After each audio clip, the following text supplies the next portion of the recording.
Hello there, ladies and gentlemen, and I welcome all of you back to another Rage video, where this one, I think, is going to be quite an interesting one. It is called How Disney Ruined Culture by Wisecrack. Well, sorry, Wisecrack. I can barely see shit nowadays, so I apologize for that. This one should be a little bit of an interesting one, because there are a lot of things I probably would disagree on, because of purely a few reasons. Now, you guys probably know sometimes I take a look at things quite literally, so let's just go for the title right away, How Disney Ruined Culture. The first thing I kind of want to say to that is, what exactly is culture? I believe it was German philosopher Joseph Pieper who famously came up with the phrase, leisure is the basis of all culture. So let's take that as a starting point. Culture is basically the things we do for perhaps recreational purposes. You could say that learning to play chess, learning sports, tennis, badminton, cricket, football, these could all be culture events because they are sort of tied into a specific pastime or something that you can take part in. And this is not just limited to necessarily one nation or one walk of life. There are plenty of things that people adopt into their culture. Food, sport, literature, and there could be many other examples as well. The thing is, ladies and gentlemen, is that there is something that you can take an interest into. Checking out a brand new show on television is perhaps a part of culture, because it is an art form. The visual media, being what it is something that a lot of people enjoy, and something that varies from not only creator, but from person to person, the ones observing said product.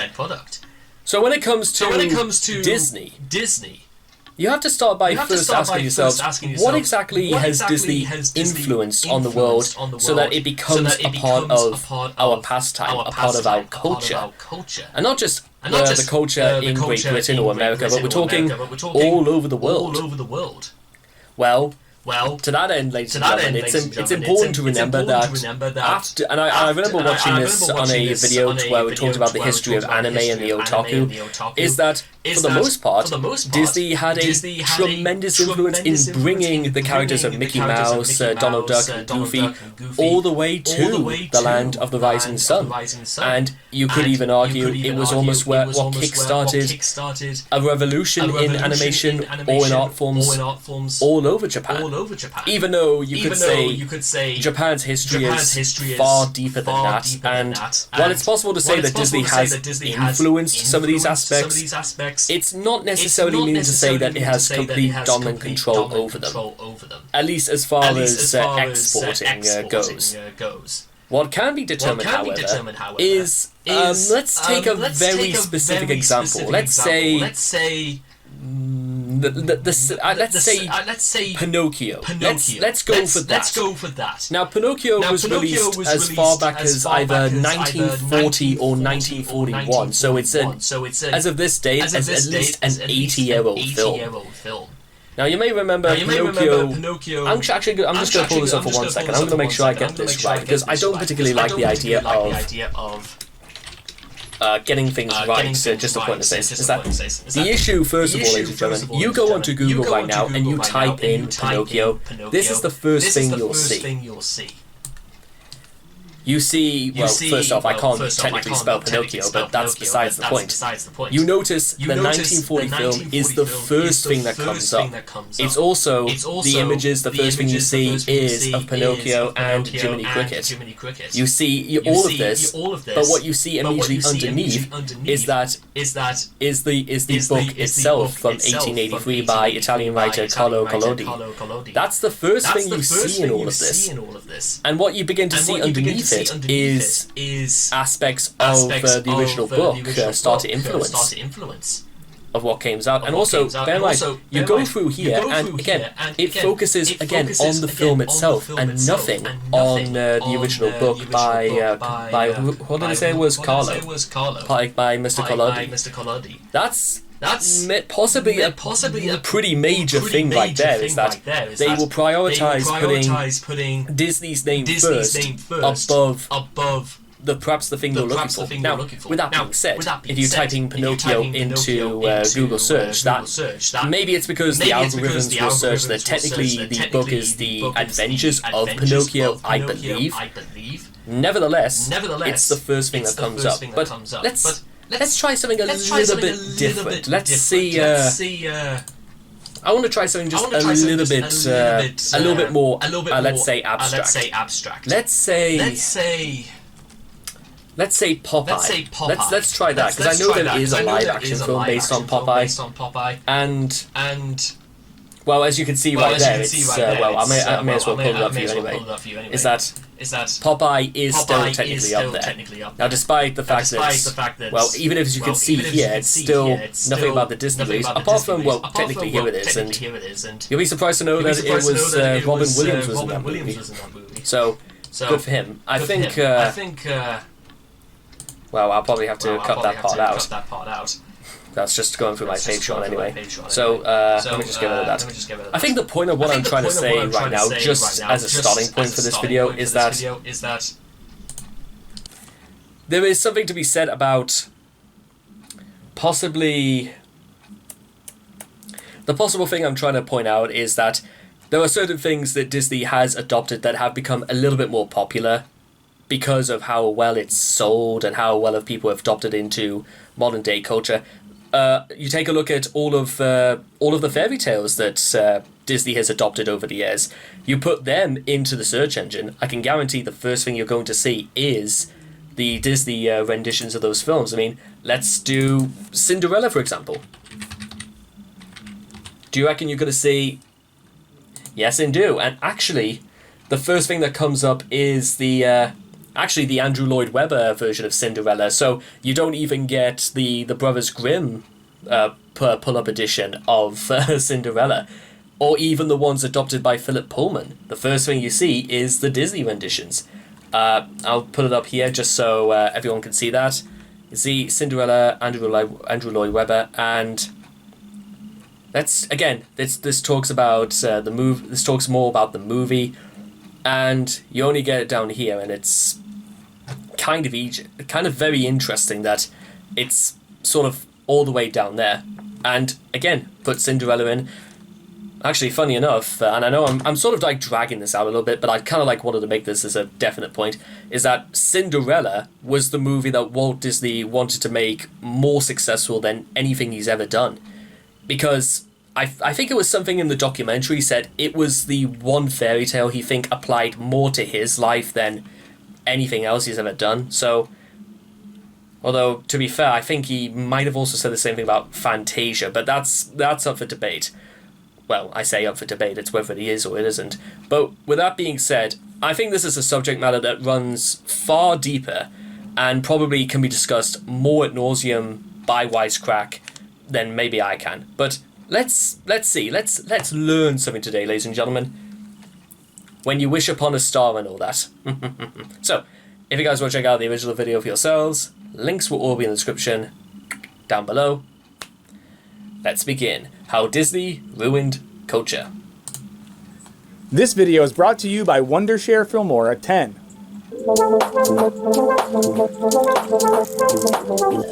What's up, Wisecrack? Michael here, and I'm back in a heavily sanitized Wisecrack studio. Please, people, wear your freaking mask. Anyway, today I've got Disney already on my brain, and not just because my nostalgic mom keeps sending me this photo. Aww. And who can blame me? They basically own or license everything I love, the fact that they show Mulan first makes me feel incredibly nervous.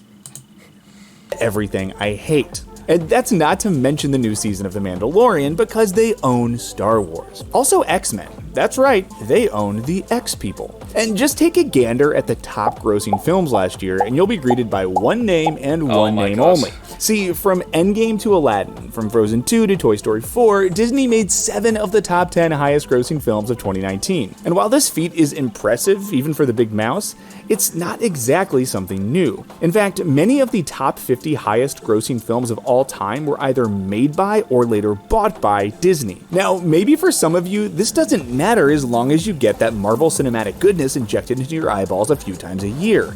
And I totally get it. But what if I told you that Disney's ever-broadening artistic reach is actually bad for culture? And not just because they made the worst Star Wars. How?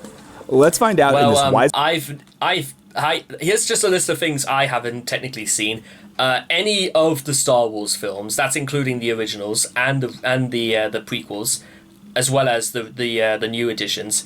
I've never seen Frozen 2, and the latest Marvel film I've seen was Captain America: Civil War 5 years ago. There's a lot of things that, for one reason or another, I haven't seen, or I'm a little bit apprehensive about watching, only because I'm trying to save it up for a special occasion. Aside from that, there's not much excuse. Wisecrack edition on how Disney ruined culture. And I guess spoilers ahead for films you absolutely saw. By the way, that's also including all of the Disney remakes. I've never seen even one of them. None of them.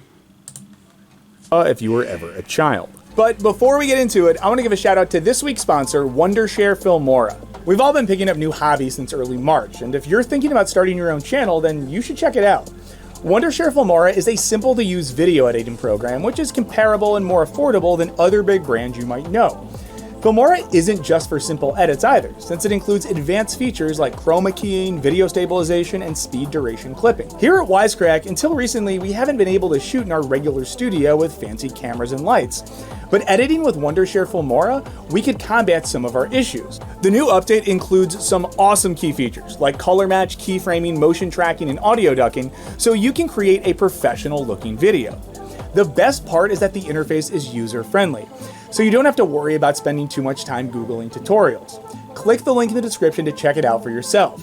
If you comment on our pinned comment, you could win a license to get the software for free, so let us know what you would create in Filmora. Now, back to the show. In the past few decades, Disney has gone from an industry giant to an absolute behemoth, acquiring everything from the Muppets to Pixar to Marvel to Star Wars to, most recently, 21st Century Fox. Of course, Disney's game of Hungry Hungry Hippos, but for intellectual property, goes way back to the beginning. According to the company's own telling, founder Walt Disney moved to Los Angeles almost 100 years ago with, and I quote, "a lot of hopes but little else." How wholesome. 4 years later, Disney got his first taste of success with Oswald the Lucky Rabbit. The only catch, when Disney tried to make another round of these cartoons, he found out that his distributor had gone behind his back and poached all of his animators. Worse, upon reading the fine print of his contract, Disney realized he didn't even own the rights to Oswald. His distributor did. And thus, like a supervillain's origin story, our intrepid young Walt vows to never get screwed again. Or as Disney.com puts it, he saw to it that he owned everything that he made. After that, Disney set up shop in a studio that is 5 minutes away from Wisecrack headquarters and is now a high-end grocery store.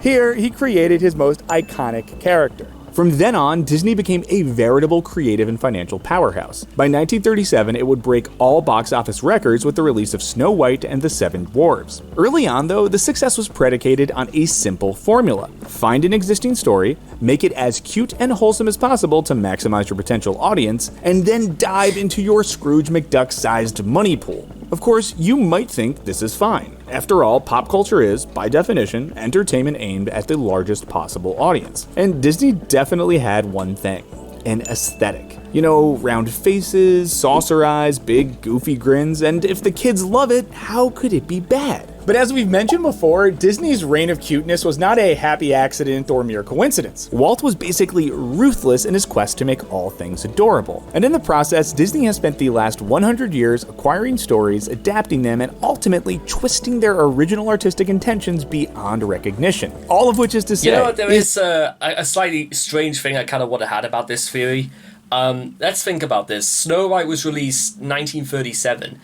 America was still in the grips of the Great Depression following the Wall Street crash in 1929. Now, despite this, America still imported more goods and exported more than any of the third world nation combined. Then there's also the fact that, you know what, when you're feeling down, why not put something on that's aesthetically pleasing and something that's very uplifting? So I kind of also like to think it's a very clever strategy, especially, well, I suppose really the time period itself was a very good time to do it. And, well, I think it was a brilliant marketing ploy in some ways. Also, you have to understand is that Snow White was the very first animated film ever made. Doing something for the very first time, something that nobody has ever seen before, is bound to roll a few heads. So there's that as well. Is all this cuteness actually super uncute? But to see the Disney method in action, let's dissect an early example, Pinocchio. For the uninitiated, the story revolves around the titular puppet who just wants to be a real boy. As the magical blue fairy tells him, his wish will be granted if he proves to be brave, truthful, and unselfish. And someday you will be a real boy. A real boy! But Pinocchio's not about that life. He runs away from home, joins a puppet show, and lies to the blue fairy about it, which famously leads to this.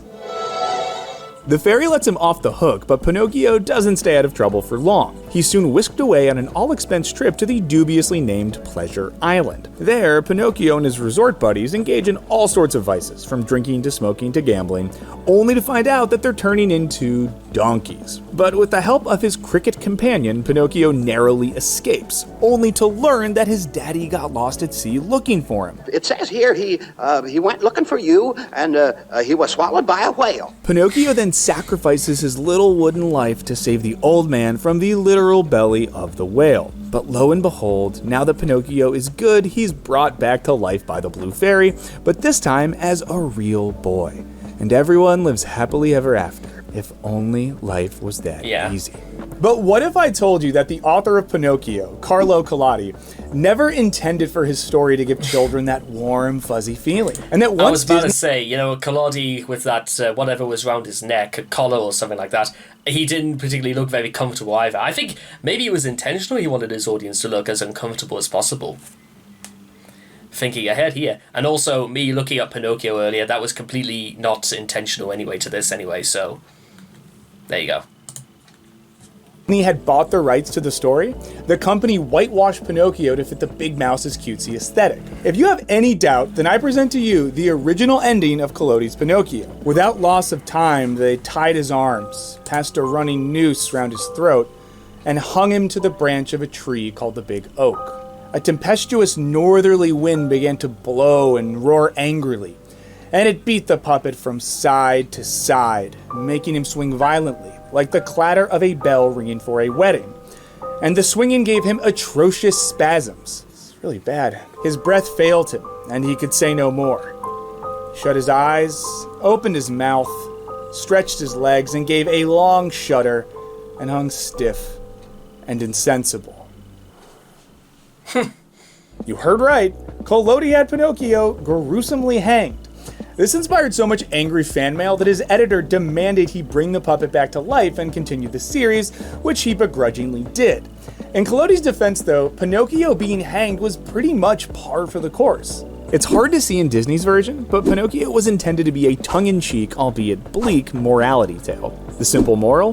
Be good or suffer. Throughout the story, we see a mean-spirited and rude Pinocchio, a stand-in for all misbehaving children. Robbed, starved, stabbed. And also, his legs get sawed off, but we're not supposed to feel especially sorry for him. His actions cause all of his suffering. Oh, and if that wasn't enough, Collodi also heaped on the psychological abuse, making Pinocchio at one point think he had killed Geppetto and the Blue Fairy, which I didn't even know was possible. And while you and I, growing up in a media diet full of high-saturated Disney cuteness, might find the story repulsive, it's pretty run-of-the-mill if you're familiar with old German folklore. More recently, we've seen similarly gothic tones in children's books like Lemony Snicket's A Series of Unfortunate Events. Now, let's be fair. Maybe you don't want your kid's bedtime story ending in gruesome death, but there's still something unsettling about the way a media giant like Disney can take a beloved fairy tale, purge it of its original intentions and thus rewrite the narrative in our collective memories. Instead of staying faithful to Collodi's artistic intention, Disney did what it would continue to do for decades: buy a story, bleach it in a caustic vat of cuteness, and pump it out in exchange. Also, just to keep up with the examples right there, for those who remember, the ending of Cinderella has two crows yank out the eyes of the wicked stepsisters. In fact, speaking of, in case you just didn't believe me about this, where is it? Where's my... Oh, here it is. Here's my edition of Philip Pullman's Grimm Tales, which is largely based on the Grimm of the Brothers Grimm. So let me see if I can... Where's the story of Cinderella? Let me see. Rapunzel, Hansel, 116. I only do it just to prove this point. That such is my dedication to adding to this narrative. Let's see, Cinderella. Okay, here it is. At the wedding, the two stepsisters were keen to the royal couple, hoping to share in Cinderella's good luck. When the prince and his bride walked into the church, the older sister walked on their right and the younger sister on the left, and the doves flew down and pecked... Sorry, there were doves, not crows, I apologize. Pecked out one eye from each of them. After the ceremony, when they came out of the church, the older one was on the left and the younger on the right, and the doves flew down and pecked out their other eyes. So for their wickedness and falsity, they were punished with blindness to the end of their days. And that's the end of the story, by the way. It's not even a happily ever after for Cinderella and the prince. It's basically to make the two sisters suffer. Bear that in mind for if they bring up Cinderella, or if you are watching Cinderella at this moment or had any plans to watch it. I mean, I would watch the 2015 version of Cinderella, but I know what happens, you know what happens. I mean, what exactly is going to happen? Is Cinderella going to go and fight Darth Vader or something? Let's be realistic here. Exchange for cold, hard cash. Gone were the dark, satiric overtones, and in their place were syrupy lines like this. Thank you, milady. He deserved to be a real boy. As for Pinocchio himself, he went from being a total frat bro to the naive piece of pine we know and love today. In the process, his character design underwent similar changes, with Walt Disney scrapping the angular designs found in Collodi's story for a character model that can best be described as, what would happen if Mickey Mouse had a baby with a tree? Obviously, Collodi's estate was kind of pissed, with his grandson suing Disney's Italian distributor for infringing on the moral copyright of the story. Now, I know what you're thinking. It's an adaptation. Artists are allowed to adapt, and sure, they are. Plenty of great art exists because someone took an existing story and made it their own, sometimes undercutting the original, like Pride and Prejudice, but adds zombies. More seriously, something like There Will Be Blood took the first few pages of Upton Sinclair's equally awesome book, Oil, and basically threw away everything else. But nobody would accuse Paul Thomas Anderson of whitewashing Oil, and I don't think Pride and Prejudice and Zombies has somehow cheapened the Jane Austen novel. Maybe part of the difference lies in formula and scale. PTA hasn't created $1 billion industry by stripping stories of their content and replacing them with a deranged Daniel Day-Lewis. Disney, on the other hand, regularly takes stories like Pinocchio or Sleeping Beauty or hell, The Hunchback of Notre Dame, and throws them into the commercial meat grinder. Worse, they've been doing this pretty consistently for the past 100 years. Seriously, if you were to put all the Disney films on a spinning wheel, whatever you'd land on would likely be an adaptation in which the original story has been blanched, artistically ground down, and pumped out as a cute little Disney sausage. Now, okay, yes, I do technically agree with this, but at the same time, does that make them bad films? Not necessarily. I think it's all really down to, again, what the movie is marketed to, who is the movie marketed towards, and how exactly the story is performed, I suppose. I mean, The Lion King, for the most part, is an adaptation of Shakespeare's Hamlet. But with that being said, you can hardly say that The Lion King isn't technically its own thing, because it's not an adaptation of Hamlet. It's more of a... I think it's more of... It's more of its own thing with the story of Hamlet, in the same way that Barbed Wire is basically Casablanca, but with a stripper comic book character called Stripperella. I know that's a bit of a stretch, but there you go. I'm certain it wasn't, the directors of Barbed Wire to make Casablanca, but that's what else do you expect? Wasn't like Karma Electra in that movie? You know what? I think she was. The movie would have been nothing without her. Actually, why don't we just spin that wheel and find out? Ah yes, the 1989 classic, The Little Mermaid. Timeless story in which a young mermaid makes a Faustian bargain. Also, I'm just going to say this for the record right now, just for what it's worth. Hans Christian Andersen, who wrote The Little Mermaid, guess what other movie Disney made that was originally a Hans story? The Ice Queen, which later became the 2013 classic, Frozen. There you are. You never know. You never know where information like that's going to come in use. Bargain with a sea witch to gain legs so she can win the hand of a hunky prince. Based on the Hans Christian Andersen tale of the same name, Disney's retelling strips the story of a lot of its darker and more religious overtones. In the Big Mouse's version, we're treated to a love story that ends with a happily ever after. The prince ultimately realizes that he really digs this mermaid. The mermaid frees herself from the sea witch's curse, the prince harpoons said sea witch, and all is basically right with the world. The message? True love saves all. But the source material isn't nearly as happy or uplifting. That's because Andersen flatly rejected this message. First of all, his story portrays love primarily as suffering. For example, Andersen's mermaid doesn't just give away her voice in exchange for legs, but also endures the pain of being stabbed every time she takes a step. Nevertheless, she delights in dancing for the prince and making him happy. What's more, in Andersen's telling, the prince never returns the mermaid's affection. Instead, he marries a local princess.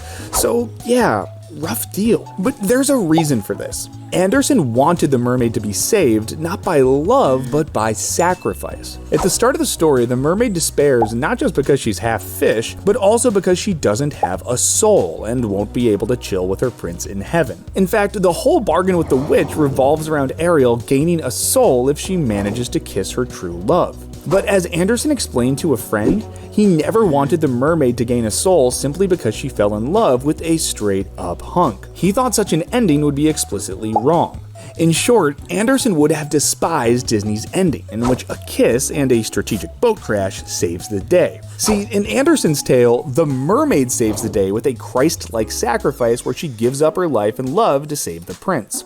And lo and behold, she's rewarded for her good deeds and turned into a gentle spirit. If she helps mankind for the next 300 years, she'll be rewarded with a soul.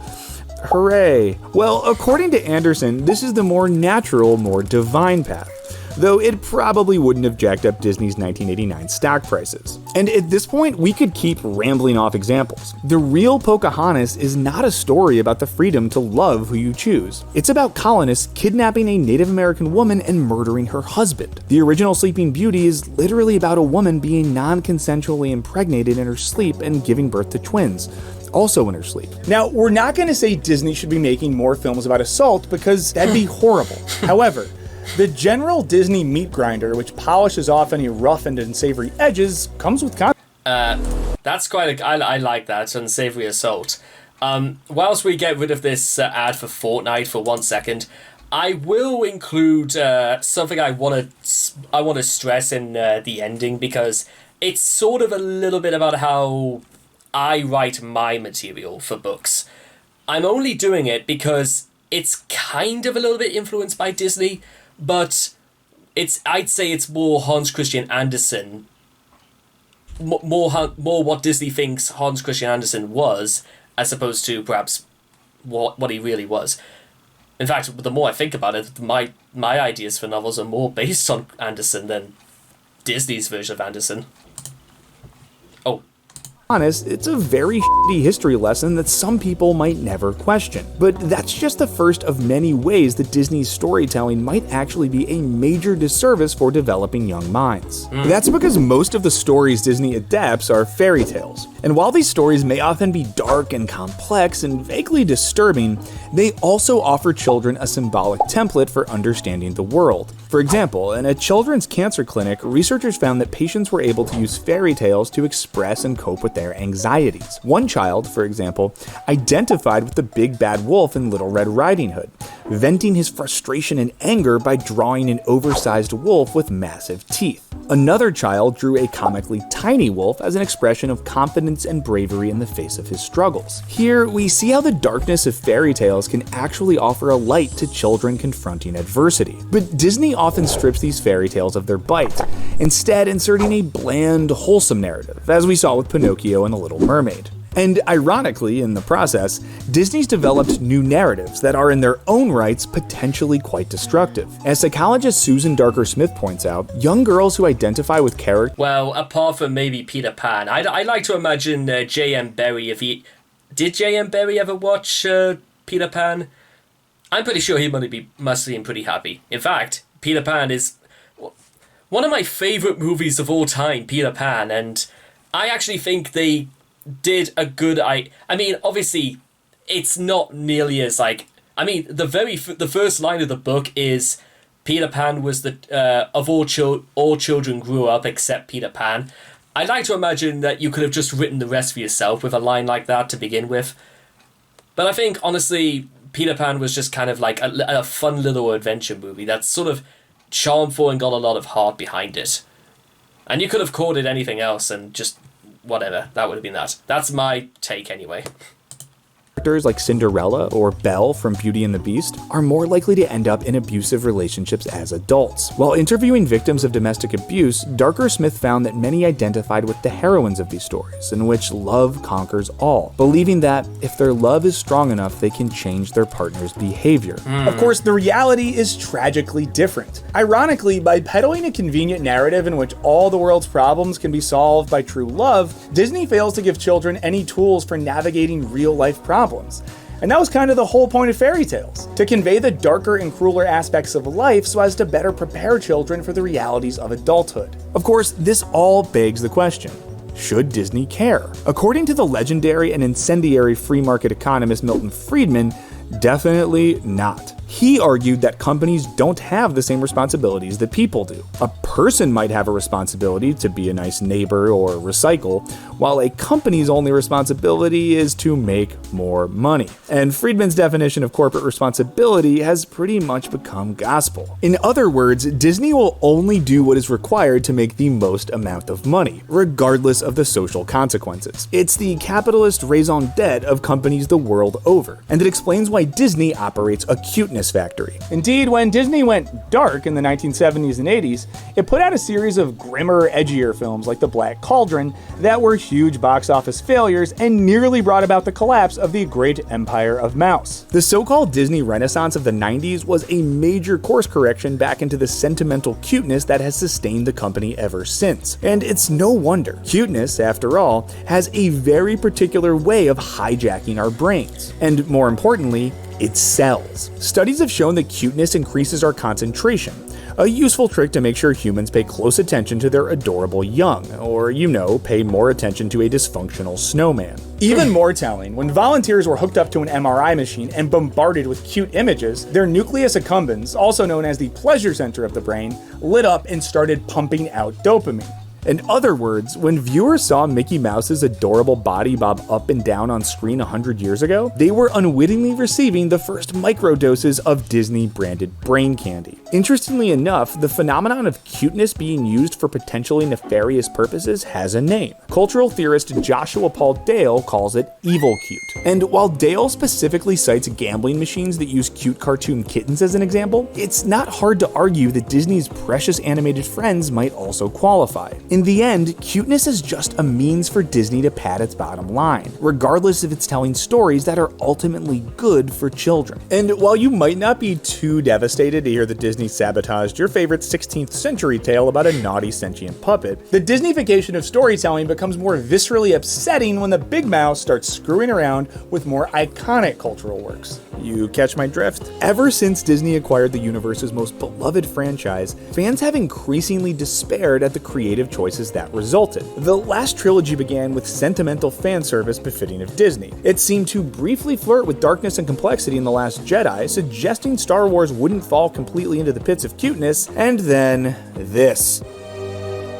That's right, Disney quickly course-corrected and opted for a sweet conclusion based on a magical kiss, romantic sacrifice, and of course, everyone you care about is Jedi royalty now.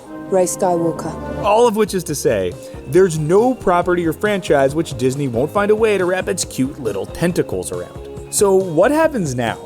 Honestly, probably nothing good. As Disney continues to grow, which it's almost certainly going to do, it's reasonable to worry that we'll see an expansion of their blanket philosophy of cuteness. And as we've seen in the past, that cuteness probably comes at the expense of story, nuance, and morality. It definitely makes us nervous for the future of a franchise like X-Men. It's hard to imagine Disney signing off on something as subversive as Logan. And as Disney continues to gobble up more and more of the media we love, we're worried that there won't be space for grittier, darker stories, for grown-up fairy tales, if you will. But what do you guys think? Is our loathing for the Disney empire totally reasonable and warranted? Or do we sound like overly quarantined haters? Let us know in the comments. As always, huge thanks to our patrons for your support. Hit that subscribe button like it's a fairy tale you're ready to ruin for buckets of money, and as always, thanks for watching. Later. Okay, there we go, and there we are. Okay, ladies and gentlemen, that was good. That was give us a lot of things to think about. Certainly gave me a lot of things to think about. Not so much that there were some things it's very, very difficult to not be engrossed in nostalgia, especially for Disney movies I watched when I was a kid. 101 Dalmatians, for example, was a movie I watched a lot of when I was a young boy, and I liked that movie. I really liked the movie because it had adventure. It had a lot of Dalmatians in it. Yeah, I rarely see Dalmatians nowadays. That's very strange. You saw this beautiful, very, very distinctive looking London, and it was just kind of really. And Cruella de Vil was beautifully beautifully psychotic. Just in the way she laughed, the way she always appeared on screen, the size of this monstrous coat covering somebody who was basically just bones. Jaws and Jasper and Horace were just beautifully incompetent as well. It was just kind of enjoyable, and it didn't really need to do any... I suppose maybe that's the thing. Maybe I've never read the original novel itself. I'm not too certain who wrote it. I'm going to look up as well. Since I went to the trouble of looking up for Pinocchio, then I may as well do it as well. I'll be surprised if 101 Dalmatians... Ironically, it's the 96 film that came up, and not the 1950s. Well, wait, hang on. 101 Dalmatians was 1963, I believe. Let me do a double check. Doesn't even come up as well. That's quite interesting. It's all of this. It's 1996. It doesn't even give you, whatever. That on Dalmatians book. Book was by Dodie Smith. Okay, so that's quite okay. So we may as well did that anyway. I don't know technically without actually reading the end of the 101 Dalmatians. Maybe it's something to behold, maybe it's sadly not any of those things. But I like to imagine if there's... I suppose it comes down to how exactly you want to take a movie. Do you want to go into a movie and realizing that Disney is just playing into your weaknesses, or do you look past that and just judge the movie based on its own merits? That's maybe at the end of the day, that's the first and last thing you've got to do, is ask yourself, what did you think of the movie? and you should basically, work itself up from there. Once you do that, it's very easy to work past Disney playing the cue card and going from judging the movie based on what it has to offer. What you have to remember, ladies and gentlemen, is that a movie can look professional, flush, has an incredible cast, and can turn out to be an absolute failure, like a smudge on the art world. The Emoji Movie, for example, is the single biggest example I can possibly think of this, and I think it's fair to say that the entire world has forgotten about it no sooner when it came out. And as I've always said, ladies and gentlemen, I'm pretty sure the Emoji Movie had a fantastic production as well. That means absolutely nothing if people do not like the movie.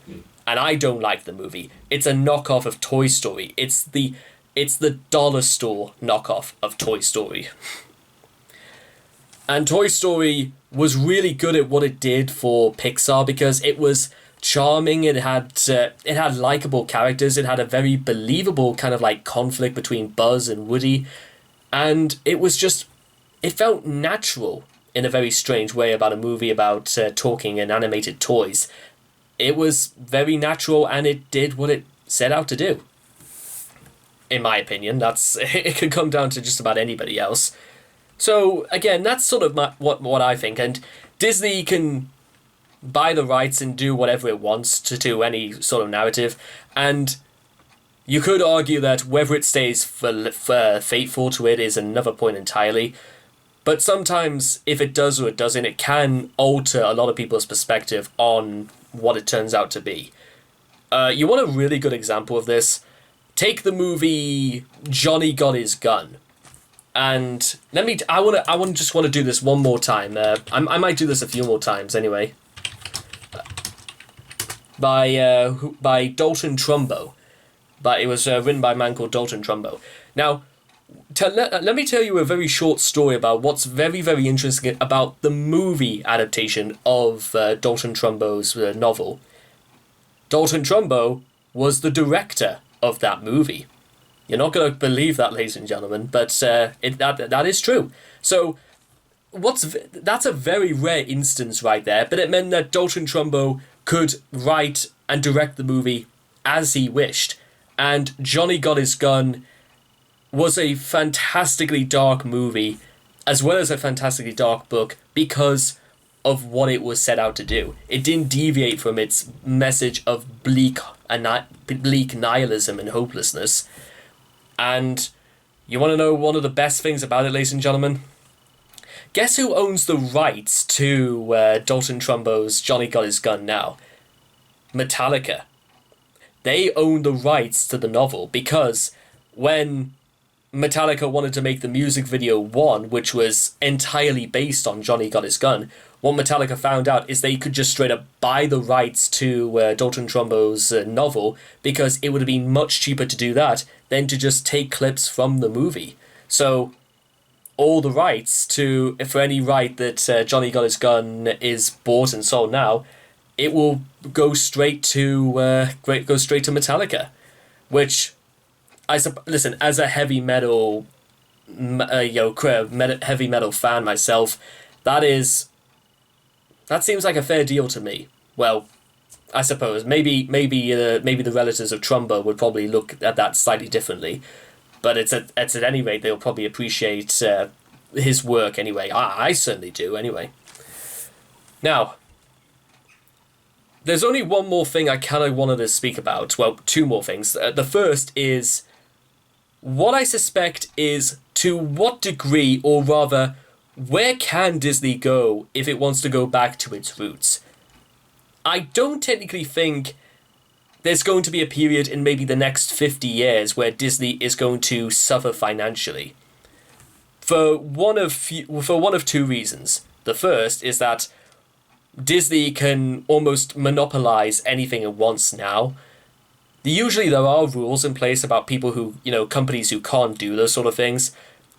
Rupert Murdoch, I think he still owns the Fox network now, is basically now in the hands of Disney. So there was a funny idea that Murdoch tried to control the media by buying just about everybody else out.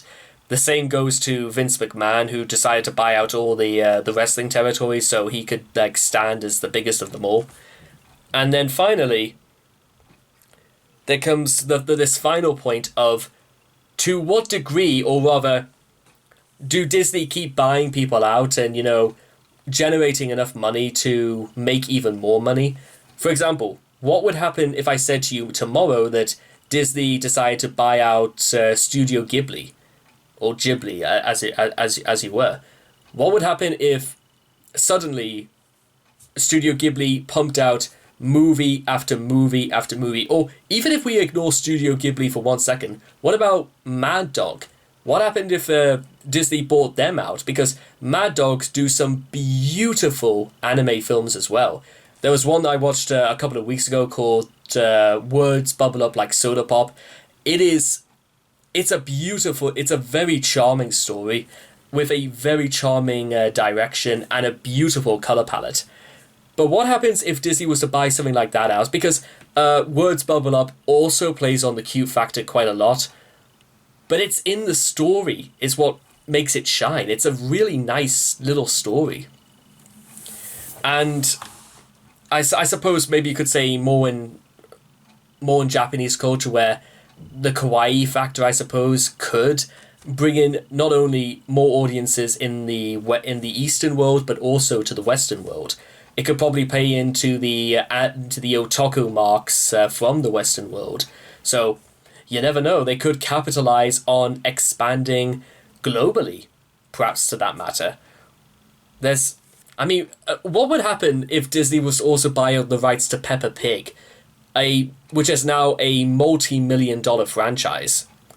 Multi-million-pound franchise, I should say. But the second Disney do that, they could basically run it 24/7 in the UK, and it would put just about everything else out of business. Disney could probably buy out the rights to David Mitton and the guys who made Thomas the Tank Engine. They could probably buy out the rights to Reverend W. Awdry's novels, and then Disney, because it would make so much money, could probably scrap the CGI aspects and go straight back to the handmade models. It could do that, but we don't technically know whether or not they would want to do something like that. Because I don't think they would really go back to the handmade models. They'll probably use the RenderMan aspects, which is the 3D powerhouse behind a lot of their CGI products. I've worked with that stuff myself, and I can probably tell you right now, it is one of the most professional looking things you could probably work with if you are a fan of 3D animation. So we're looking at the fact that probably Disney could probably never make any of its classics, well, rather its original line of movies. It could probably just buy up anything it wants and go from here or there. They could do that, or they could do like another Renaissance period, maybe in the next 10 years, where they'll make dozens of adaptations. It probably might not do that, but what isn't technically for certain right now is that what will Disney do next? For better or worse? And again, I put that up to interpretation because at the end of the day, you can judge a movie exactly what it wants. You know, was it hate the art? What's it like? Hate the artist, but you can love the art. You can take that aspect and just about go anywhere. Now, I'm going to technically follow up this video with a next part I wanted to add on because the camera's just about to die anyway. So I'll bring this to a very abrupt end, but I will come back in a couple of minutes. So stay tuned.